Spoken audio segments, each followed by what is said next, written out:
How are you? Good. How are you? Good. I'm going to answer this question really quick. Oh, I have been wearing the Hoka Mach 4 shoes. I really like them. They're cushiony. Hi, everybody. Thanks for joining. Friends, I'm Lindsay. If you're coming here from Josette's page, I host the podcast I'll Have Another with Lindsay Hine, and it's a podcast for runners, and Josette has been a guest on the show. She came on, what was that, like last June or July? Must yeah, have been June. last summer. It was before the trials. Yes, yeah, before the trials. And you were a delight to interview. Oh, thank you. That's crazy. It seems like that was even so long ago, with even just having that extended summer, like going to Europe and doing the whole European tour after the trials and everything that happened. So it's great that we can catch up and do this. I'm really excited to talk to you. And I got to meet you at the Sir Walter Mile Yes, in that was person. awesome. In person, I was like, wait, is that Lindsay? I'm like, It was so fun. So good. You probably don't know if you'll be able to come back for the mile this year based on schedule and stuff. yeah, we'll have to see. I know they'll want me to come back. But if it works out in the schedule, that'd be so much fun to go back to Sir Walter. But I think there'll probably be hopefully the World Championships and everything going on. So I'm just excited to see what happens this summer. Totally. Hey, congratulations. You just made your first World Championships team. Thank you so much. I'm really excited. How do you feel? I feel really, really happy and just really proud to have made this team. And I'm going to get to wear the USA uniform for the first time and be on that world stage. I just got a notification that the gear's coming, and I'm just so excited for the suitcase of everything to come and just the chance to contend for a medal at US indoors. I luckily training has gone like really smoothly coming off that summer, and I'm just trying to continue that momentum of the summer into this year. And it almost just feels like a relief to have made this team indoors, because of just not making the Olympic team outdoors, and just it was almost like validating to come back this indoor season and make the team. And I know it's going to only help me going into the outdoor season. Like, this experience is going to be so important for someone like me who hasn't had that chance yet. So I'm just really excited for the opportunity and what it's going to bring for the future. That's so awesome. Can we talk about that race a little bit? Yes. Holy crap. First of all, I just have to say, I said this to Robbie.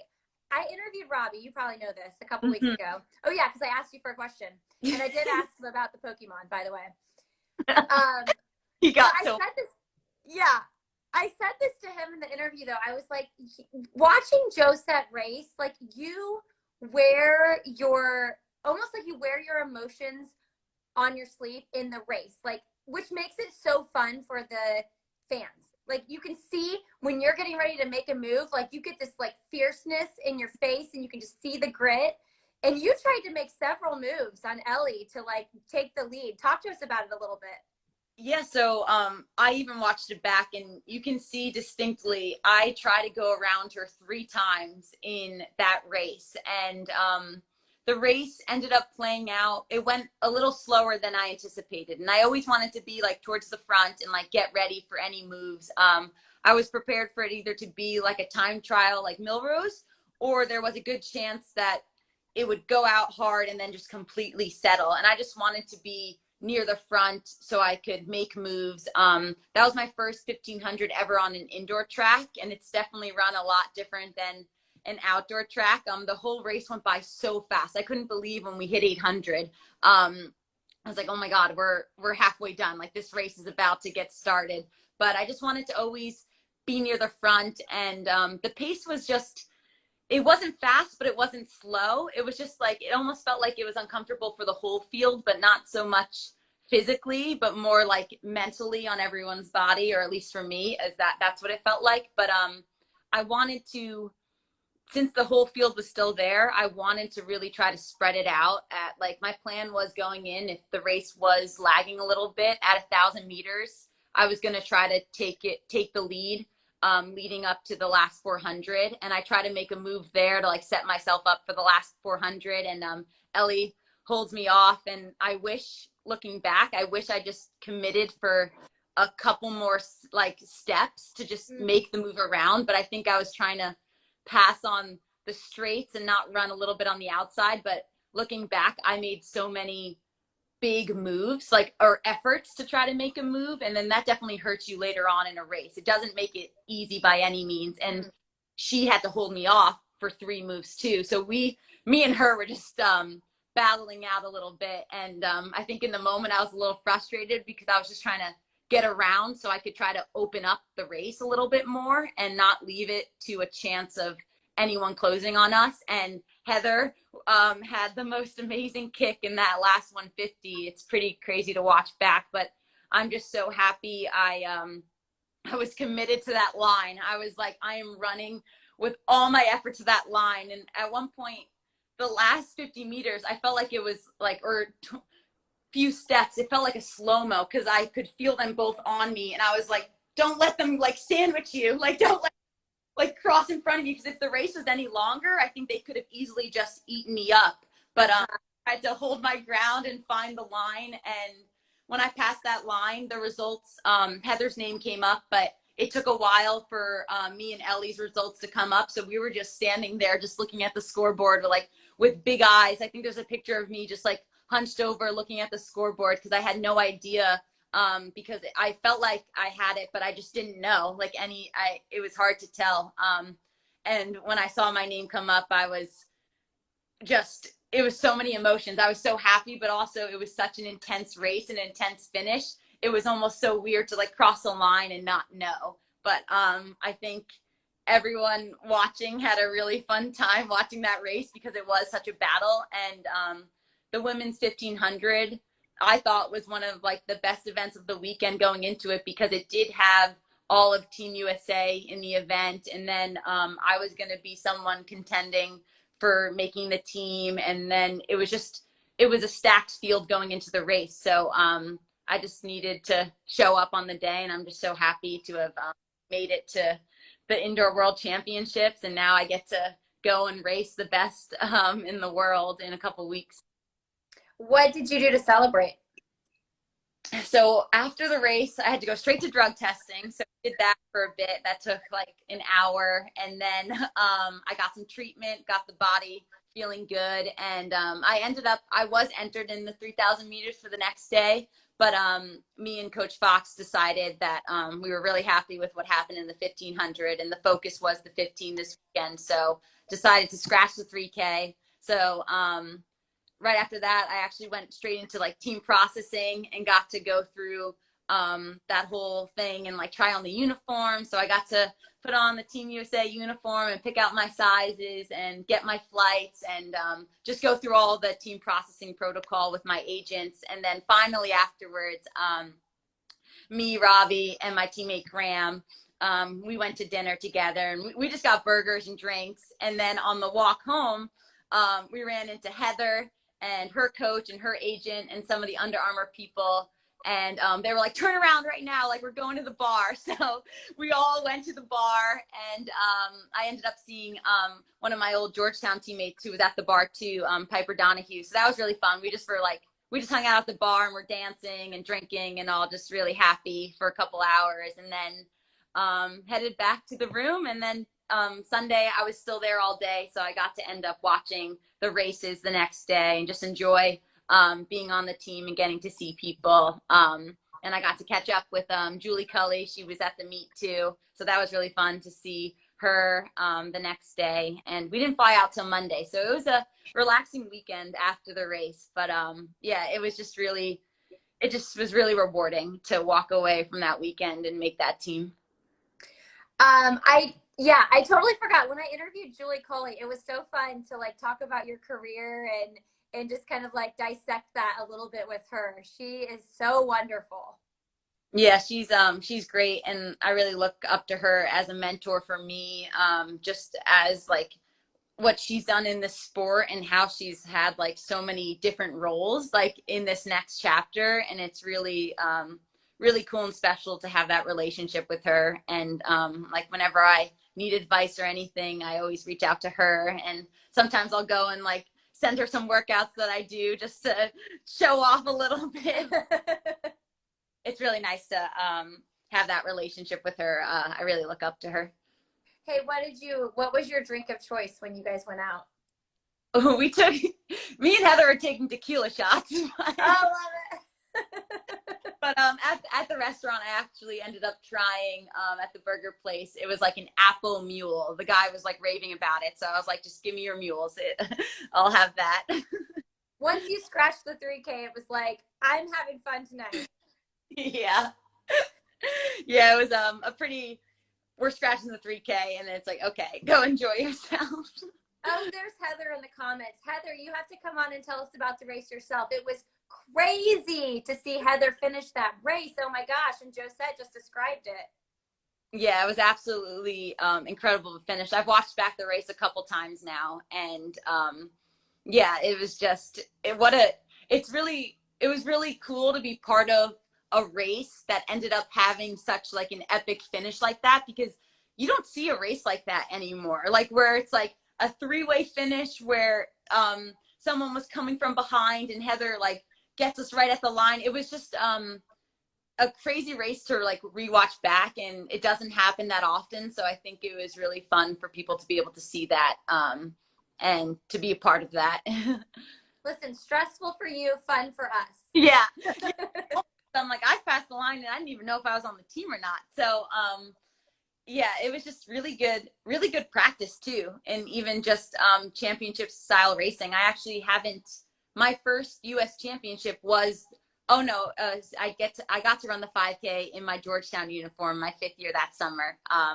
But like as a professional, the trials and then this were my two US champs, both in different events. So every experience I feel like is so valuable for me. And I feel like every race that I've run this year, in this past year, like I'm always like learning so much, like, and there's so much I can take from it. And I just want to take what I learned from this race and apply it now to the world stage. And I just feel like every time I step on the line and finish a race, I'm like thinking about, okay, what do I need to do to be better for the next one? And every experience I really think is so important. And I'm really grateful and lucky to have had that experience and to be healthy this indoor season, to be able to go and race. So I'm just really happy with where things are at right now. So let's kind of like unpack the last year and a half, really, I guess we would say. You know, last summer is like a big breakout for you. You break 15, run the 14:51. That's when we first talked. Mm-hmm. Had a disappointing trials experience, 8th place. Definitely we're planning to be way further up than that. How did you kind of like come back from the trials experience and get your head back in like fierce competitor mode? And what happened at the trials? I know you were disappointed. Yeah, and this is pretty ironic. Like my goal going in that winter before the Olympic trials year, my goal was to finish, make the Olympic trials 5K final and finish in the top 8.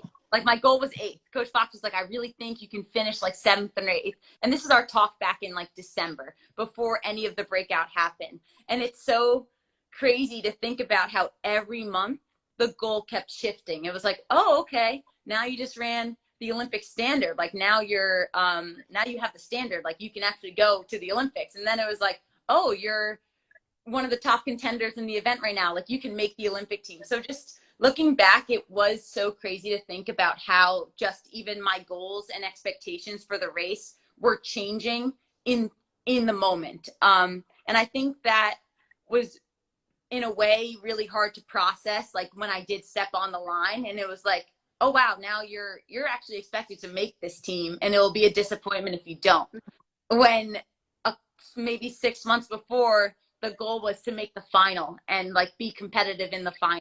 So yeah, I think I ran that race like afraid to lose and not like running to win. And I always feel like I have my best races when I'm going to win. And I tried to approach this championship like, don't be afraid to like lose. Like don't be afraid to like lose and like lose spot 1 or 2. Like you need to run to win. And that's why I think I was competing with Ellie so hard in that race, and maybe that hurt us a little bit because me and her were fighting so much for the front, and Heather was able to eat us up in the end. But I always want to contend for the win when I'm racing, and I never want to be someone that's stepping on the line like afraid to lose. And I think that's how I raced that final, and I think I just used a lot of my energy, like emotionally and physically, early on, and the heat just with that in combination with the heat zapped me with like 1200 to go, because in all honesty, training was going so great. I didn't have any setbacks. Like, I was physically ready, but maybe I wasn't there mentally to make that team in that moment. And I was able to shift gears like pretty quickly after. Like, I kind of just took a down week and like got right back into training and clicked off another great month of work. Like, and it was like, so in that moment, like when I was like crushing those workouts and like things were going well, we're like, man, like that stinks. Like, what happened? Like, I Yeah. and Coach Fox are like, man, like, look what you're doing in practice. And I think it was just, we just moved on from that. And I just like poured my energy into that, that week I had in California in the late summer, where I was going to go run a 1500 and 5K. And I was like, next goal is to get my standards out of the way for 2022. Like, I was able to move on quickly, I think, because the Olympic team wasn't this like 5-year long dream of mine where like I was like devastated and crushed afterwards. It almost became like more of a reality in a really short period of time. And I was like really disappointed and like upset that I couldn't make that team in that moment. But I also was able to move on really quickly because I think I wasn't thinking about it for years and years. Like, it didn't take that much emotional toll on me, and I was able to shift gears pretty quickly. I think like bouncing back with the first race after that with the 3:59 1500 was like so validating, and just kind of like set the tone for the rest of that summer of like, no, this can still be a really great year. I'm not going to let that Olympic trials race define my whole season, because up until then I was so happy, had so much momentum. I was like, that shouldn't ruin this whole year of running because I didn't make that team. I'm like, I'm not going to let that be my like story of the year. And so I really was like focused on just getting the most out of myself and where I was healthy. I was happy. I had a lot of momentum going for me, and I just wanted to continue that. And starting it off with that 3:59 and then running another 14:51 at the 2 races in California. That was such a fun week for me out there. And then that's what ended up opening up all these doors to go run at the Diamond League, which I had no plans of that summer because I hadn't qualified for one yet. But that 3:59 just opened some doors, and I was like, once it opened, I was like, I'm going right in. Like, I'm going to try to extend this season as long as I can. Because after the trials, originally I was like, okay, I guess I'll do Sir Walter and I'll do Fifth Ave Mile. And when the chance to go run the Prefontaine 1500 meter Diamond League came up, and then the chance to go and try to qualify in Europe to try to make the Diamond League final, I was like ecstatic. I was like, this is such a cool goal. And I think that also made it easier to process the trials because I was able to like shift goals really quickly. And it was like, okay, now I'm going to try to see if I can make the Diamond League final in a completely different event in the 1500 and see how that goes. So I think having that new challenge also, I was just hyper focused on that and just getting new experiences. So I really feel like last year was such a breakout year, but it was such a learning year for me as an athlete. And now I just want to be able to apply all of that into this year now in 2022. I love what you said there. Like, I'm not going to make that my story of the year. That's like so applicable to so many things in life. You can pick the one thing that was like the most disappointing thing of your entire year, and you can make that your story, or you can go like focus on something else and use that momentum to keep doing something, you know, going to the Diamond Leagues and all that. That is like smart, wise woman you are, Josette. Oh, thank you. And of course, like, I feel like every article I see, it was like, oh, Josette, after disappointing trial, Yeah. back. And it's like, okay, well, now now it's going to be Josette qualifies for the world indoors. Like, I'm like, let's move on from that chapter. But yeah, I think I'm just, I'm thinking about the future and like what's next. And yeah, I think that definitely has helped me and just like my mindset of just transforming from last year and like taking on these new expectations as a runner, and also just trying to apply everything I've learned in every race I'm doing, like in the moment. Judy in the comments says hi, Josette. That's my mom. From Dr. Dragon. That's your Oh mom. wait, no. Hi, mom. I love it. Oh, that's my mom's. Oh, that's my mom's coworker. Hi, Lauren. Judy's my mom. I knew when this came on the thing, I even told Robbie, I was like, my mom is going to see this and say, what does it mean that Josette's live on Instagram? I love nothing more because I tend to interview a lot of people in their like 20s, or it doesn't matter how old they are, but like I've got some parents that listen, and it's like my favorite thing ever when I get like the fan support of the parents, like the parents that are cheering on their kids and they listen to the show. It's like the best. Well, apparently okay, so work, so that's great. Okay. See, we put a smile on your mom's face today. Yeah. Sub 15 5K, sub 4 1500. Do you need to find an 800 to try to go sub 2 there? What's the deal? What's your 800 PR? I know you don't specialize in it. So my 800 PR currently is from that 359 1500, okay, where I ran 204 in the last 800 of it. Okay. So, but my PR from college might have been like a 208 or something. I don't even know. I ran 210 in high school. I just never run the 800. But I really do think if I had a couple chances at running an 800, I think by like the second or third one, I think I could do it. I think I could break 2 if I had the right race, right conditions, right pacing. So it would be really fun to be able to put one on a schedule. It just would have to be really methodical in our schedule to try to fit in an 800, especially if it was going to be for a sub 2 attempt. But also it would just be really great practice to even run an 800 to help me for the 1500 too.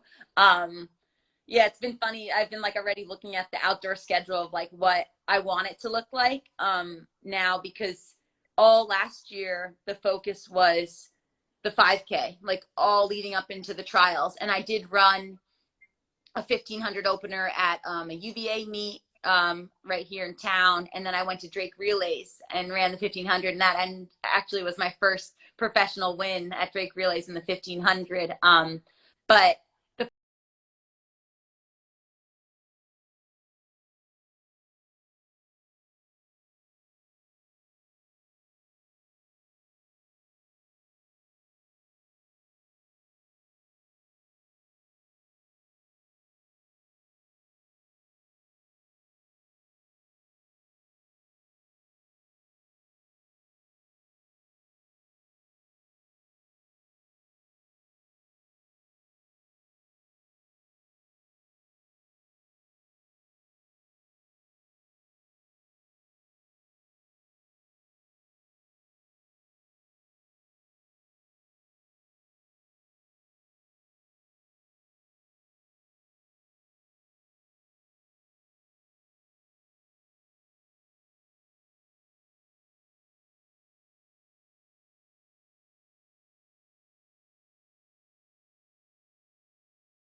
$3K, but what's going on with that?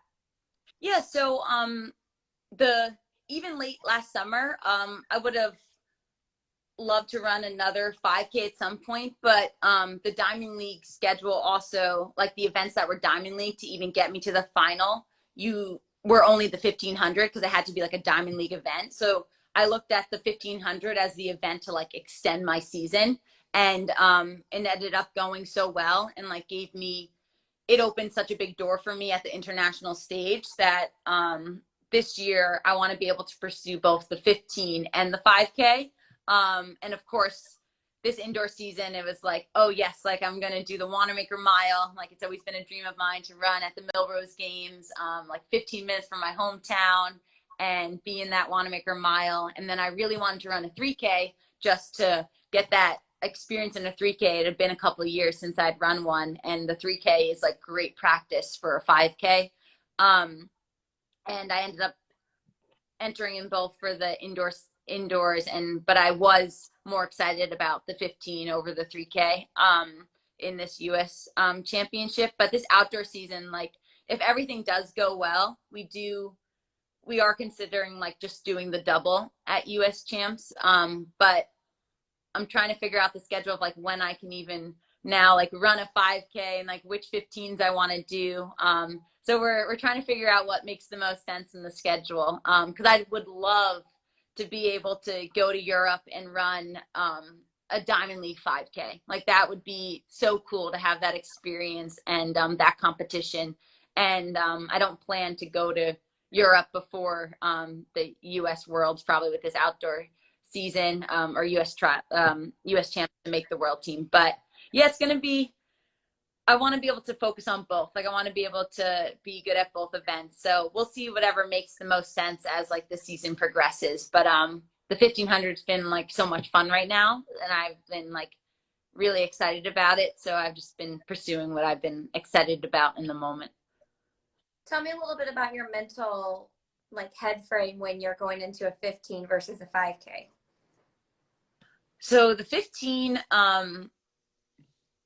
it's like it's been, I feel like easier mentally than a 5K, and maybe that's just the distance and me learning to like get and needing to get stronger for the 5K. But you do feel like you're on the whole time though. In a 5K, you really do have this like period of like where you really want to have your body like so relaxed for that first 3K. And like I approach the 5K of like the race is the last 2K. But you have to make sure that you're in the race and like responding to moves and like moving up as it goes. And I actually, most of the 5Ks that I've been in this past year, like I did move up gradually. And then I got to run this one at late last summer. I ran another 1451, and I actually led it from the front until 1200 to go, and then Coco took over and we battled it out to the end. But I actually ended up leading like my first 5K in a really long time, and it was like such a different approach of like how to get to 1451, like one leading from the gun and the other one probably being like in 15th place to start and just slowly moving up as I went. So it almost feels like I haven't run a 5K in so long. I guess I've blocked out the trials 5K from my mom. That was another one.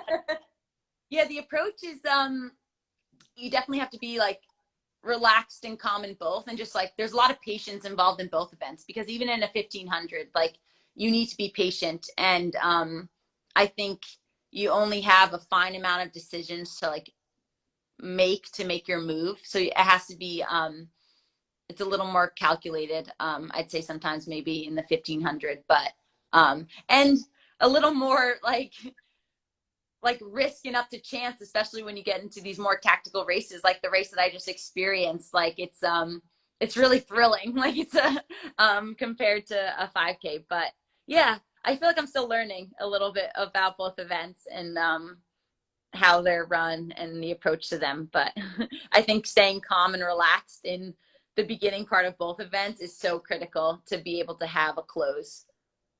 I mean, does anybody have more fun than you?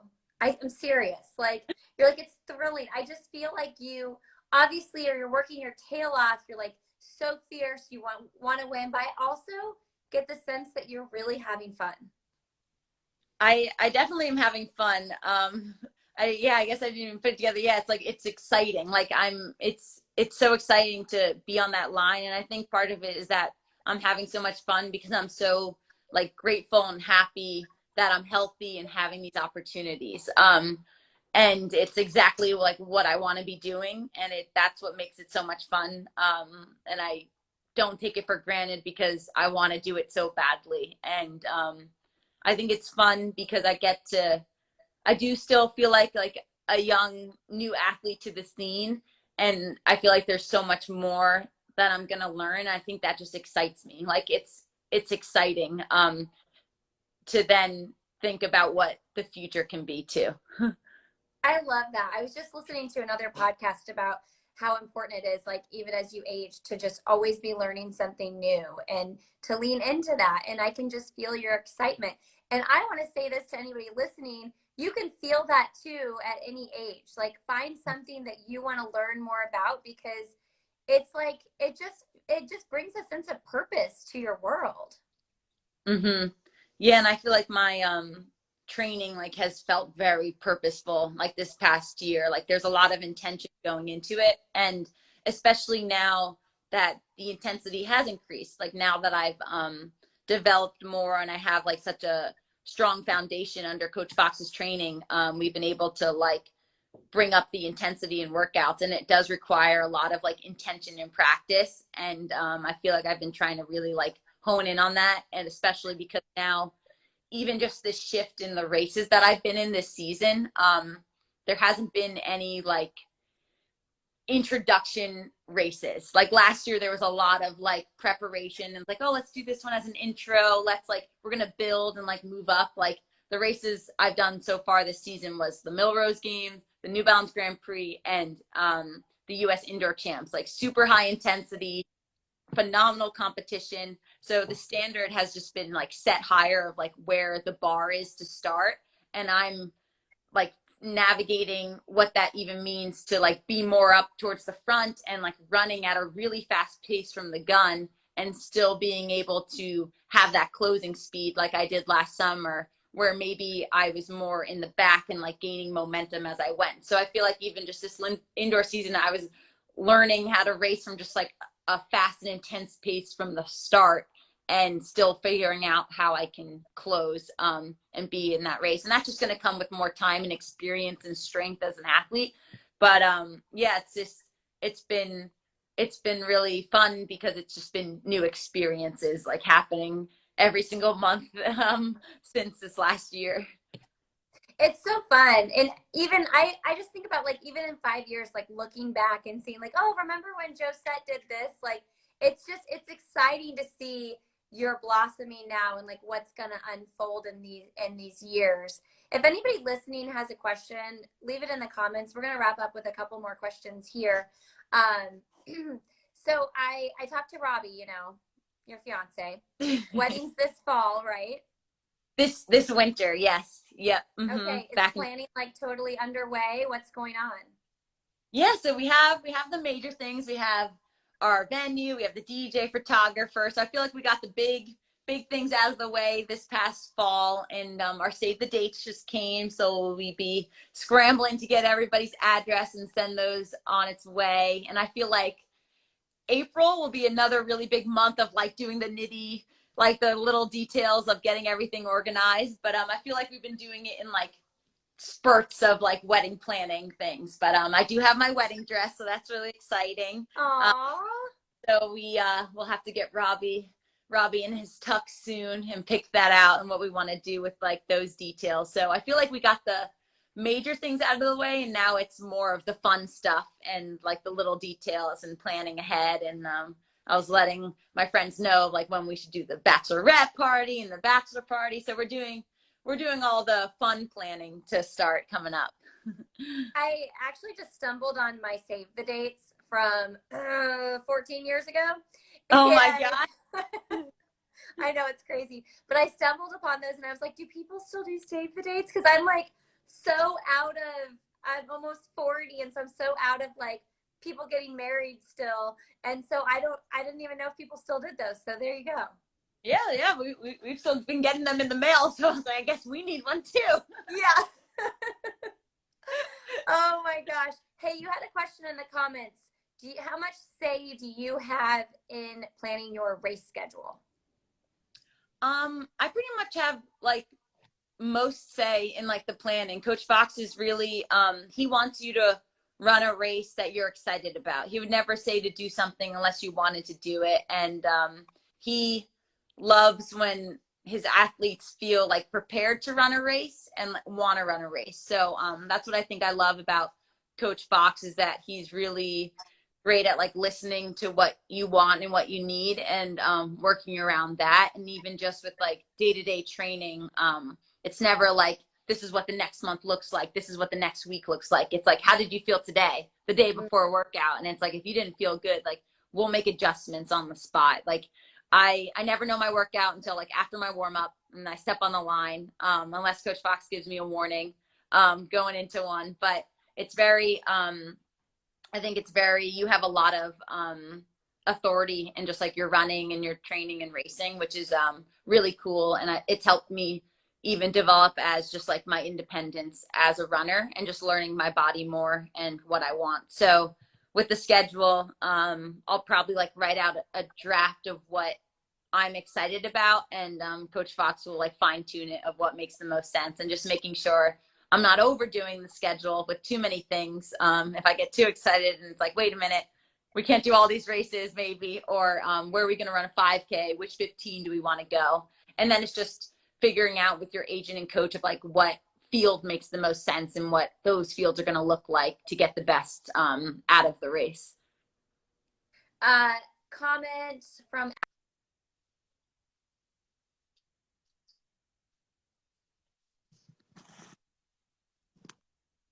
Oh, wait, a little pause right there. Did you hear me? Am I back? Oh, yes, you're back. Sorry, I missed that comment. Athlete bouquets. That's my friend, Allie Bretnacker. How would you celebrate a successful World Championships race? How would I celebrate? Well, I would love the chance to be able to go.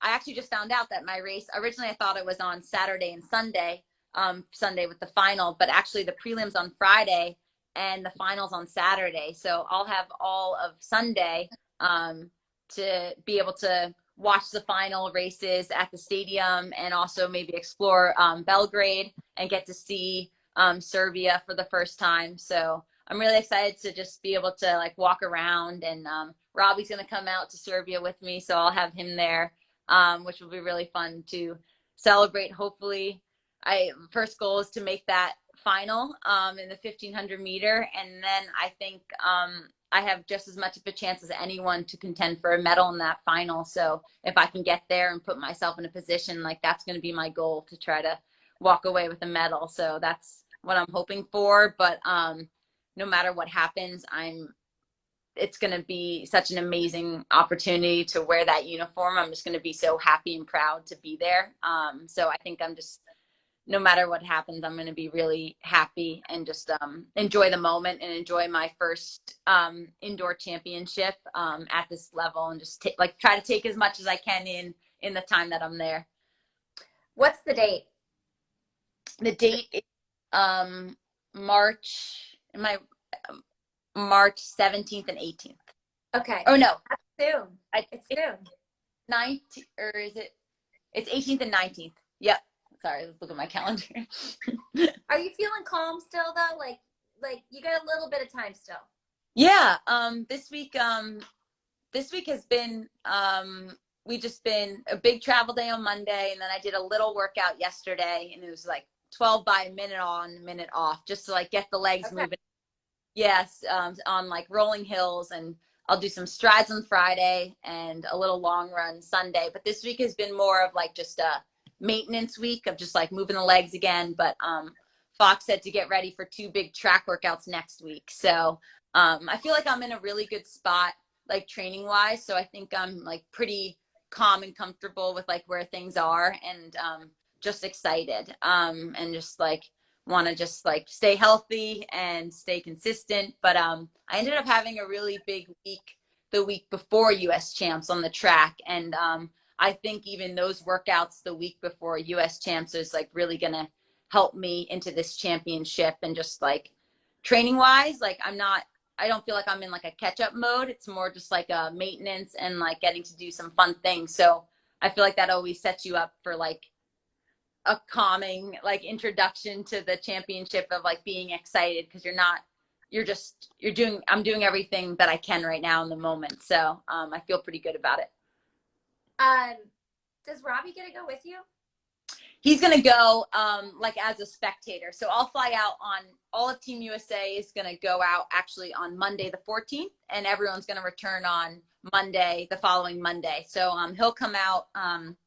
We just realized we had to move his flight like frantically yesterday because he was going to fly on Thursday and land in Serbia on Friday, but that was because we thought my race was Saturday, Sunday, and then we realized my prelim is on Friday, so we moved his flight a day earlier. So he'll come Thursday and get to watch the championship. And now actually we'll have all of Sunday to go watch the championship together and Serbia. But yeah, he's gonna come out and watch. So fun. Last listener question. What's your favorite shoe to run in from Rachel Nert? So my favorite shoe is the Float Ride Energy 3 by Reebok. And it's a super lightweight, responsive trainer. And what's really cool is that it's so versatile. Like I feel comfortable doing like my training runs in it, but also if I needed to do a fartlek or a tempo, like yesterday out in the dirt road, I wore my float rides in that fartlek because they are so lightweight but responsive and like supportive that you can like get away with wearing it for workouts. So like those are like definitely my go-to favorite Reebok running shoe, and I feel like I do a lot of my miles in my float rides. Love it. Okay, last time we talked, you proclaimed your love for Halsey. You remember that? Yes. Are we still big on Halsey? I am still big on Halsey. She had a baby, so she's been a little MIA for a little bit, and I'm just stalking her life on Instagram these days. But she did release when she's going to be on tour. I was like trying to figure out if I could figure it out by any means of how to get to a concert, but there wasn't like anyone nearby. So I'm a little upset that I don't know if I'm going to be able to see her live this year. But I'm still a fan. I still listen to her all the time, and I'm hoping I get to see her in concert soon. Because honestly, like the one time me and my teammate Madeline went to Atlantic City and like watched Halsey and like went to the after party where she then did another performance, like one of the best days ever, like one of the best nights ever. That's so yeah, good. We need to relive. Yeah, that was crazy. We went to her concert, and then it was in Atlantic City, and then she was going to do an after party like in a club. So we bought tickets to the club, and then we got like so much closer to her. Like we were so close. And then we stayed in the like 4 a.m. because I was convinced that she was there. She was still in like a room, and we waited and waited and waited. And then I asked she walks right by us, and the security guard pretty much like completely blocks me out of the way, and I don't get to take a selfie, and I just cried the whole car ride home. But it was still one of the best nights. Oh, that's so good. Do you have any new music you're into? Is there anybody else you're jamming out to when you're trying to get amped up? No one too new. I'm like obsessed with like I'll just listen to Spotify before a race and like listen to like Pop Rising or like new hits on Spotify.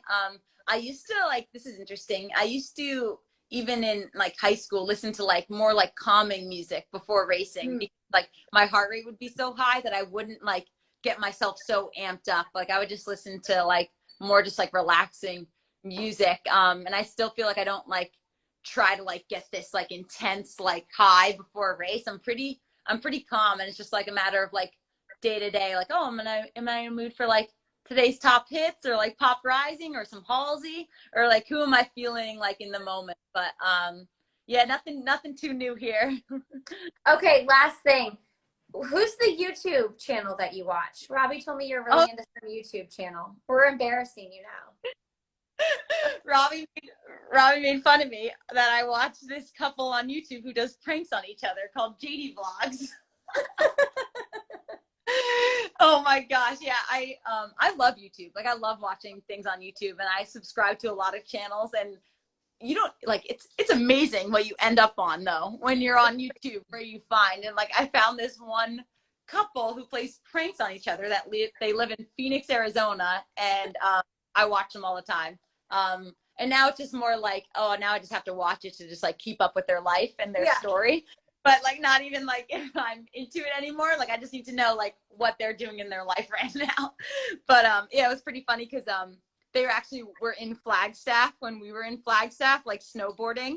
And then I like noticed it on Instagram. I'm like, wait, the couple that I watch on YouTube's in Flag right now, Robbie. And like he was trying to like DM them to come meet up. No luck, but maybe one day I'll meet them. Hey, now that you're going to be competing on a world championship team, they might be like, this woman is a running celebrity. We need to meet her. Yeah, I'll have to go back to Flag, and we'll have to do a training day in Phoenix and just stumble upon them maybe. Yes. Oh, so good. Josette, I'm so happy for you, truly. Thank you so much. I really appreciate it, and I appreciate all the support you've shown me just like in this build up. Like it really means the world. Well, thank you for coming on, and everybody listening, I'm going to put this on the podcast feed too. I think that's silly not to, right?